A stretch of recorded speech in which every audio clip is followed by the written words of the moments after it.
आपने भी अक्सर कई सारे कीटों को उड़ते हुए देखा होगा और पतंगे अक्सर आर्टिफिशियल लाइट से अट्रैक्ट हो जाते हैं, लेकिन क्या आपने कभी सोचा है कि ऐसा क्यों होता है?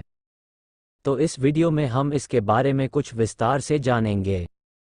वैसे तो विज्ञान भी इस बात का पूरे विस्तार से पता नहीं लगा पाया है, लेकिन इस बारे में कई लोकप्रिय सिद्धांत है जिसके अनुसार पतंगे चांद के सहारे चलते हैं और किसी भी लैंप की लाइट को वे चांदनी समझ लेते हैं, या ये कि कीट आसन खतरे से बचने के लिए रोशनी की ओर उड़ते हैं। लेकिन कई शोधकर्ताओं के पास इसका जवाब कुछ और है। रात में रोशनी की ओर आकर्षित होने के बजाय पतंगे और दूसरे उड़ने वाले कीड़े उसकी चमक में फंस जाते हैं। ये लाखों सालों में विकसित की गई एक बढ़िया तरकीब का दुर्भाग्यपूर्ण नतीजा है जो आधुनिक दुनिया में विफल हो गई है।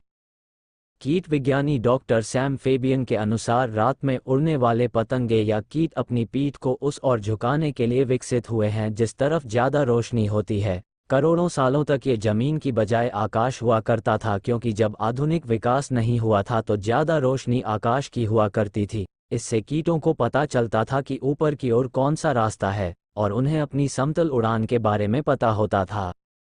लेकिन फिर आर्टिफिशियल व्यवस्था के आने से रोशनी के नए स्रोत बनते गए और पतंगों को ऐसा लगा कि वे स्ट्रीट लैंप की तरफ पीठ करके खड़े हो गए हैं। इससे वे लैंप के चारों ओर अंतहीन चक्कर लगाने लगे और कीट अपनी विकासवादी प्रवृत्ति के जाल में फंस गए। फेबियन और उनके सहयोगियों ने प्रयोगशाला में उच्च रिजोल्यूशन इंफ्रारेड मोशन कैप्चर और कोस्टा रिका में उच्च गति वाले इंफ्रारेड वीडियो रिकॉर्डिंग का उपयोग करके रोशनी के आसपास कीटों की उड़ान के रास्तों को कैद किया। फुटेज से पता चलता है कि बार बार पतंगे और ड्रैगनफ्लाई ने कृत्रिम रोशनी से मुंह मोड़ लिया, जिससे उनके उड़ान पथ में गड़बड़ी हुई। फेबियन ने कहा, अगर रोशनी उनके ऊपर है तो वे उसकी परिक्रमा करना शुरू कर सकते हैं, लेकिन अगर यह उनके पीछे है तो वे पीछे की ओर झुकना शुरू कर देते हैं और इससे वे ऊपर चढ़ते चले जाते हैं जब तक कि वे रुक नहीं जाते।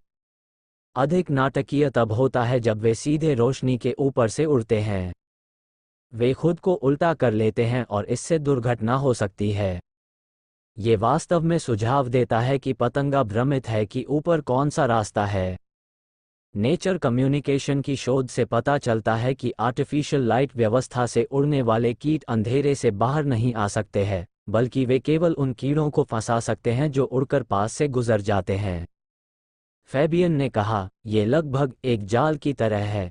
शोधकर्ताओं ने काफ़ी समय से यह चेतावनी देते आ रहे हैं कि प्रकाश प्रदूषण की वजह से कीटों की आबादी में काफ़ी ज़्यादा गिरावट आई है। पतंगे या कीट जो लैंप के इर्द गिर्द फंस जाते हैं वे अक्सर चमगादड़ों का शिकार बन जाते हैं, लेकिन रोशनी उन्हें ये सोचने में भी धोखा दे सकती है कि ये दिन का समय है, जिसके कारण वे बिस्तर पर चले जाते हैं और रात को भोजन करना छोड़ देते हैं। आर्टिफिशियल लाइट इन रात्रिचर कीटों के जीवन को बहुत ज़्यादा प्रभावित करती है।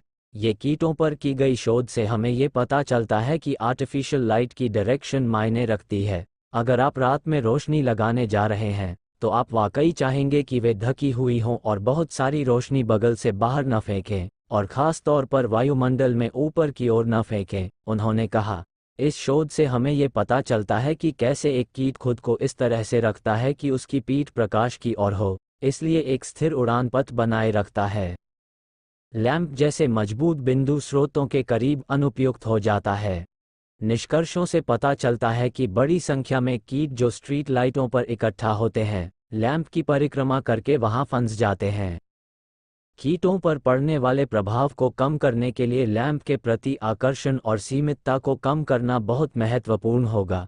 यह उन रोशनी का उपयोग करके प्राप्त किया जा सकता है जो छोटी तरंगदैर्घ्य जैसे कि नीली और विशेष रूप से यूवी के उपयोग को कम करती हैं और संभवतः मेटामेरिक प्रकाश भी उत्पन्न करती हैं जो मनुष्यों को सफ़ेद दिखाई देता है, लेकिन इसमें ऐसे स्पेक्ट्रम होते हैं जो कीटों के लिए कम आकर्षक होते हैं। पूरी वीडियो देखने के लिए धन्यवाद।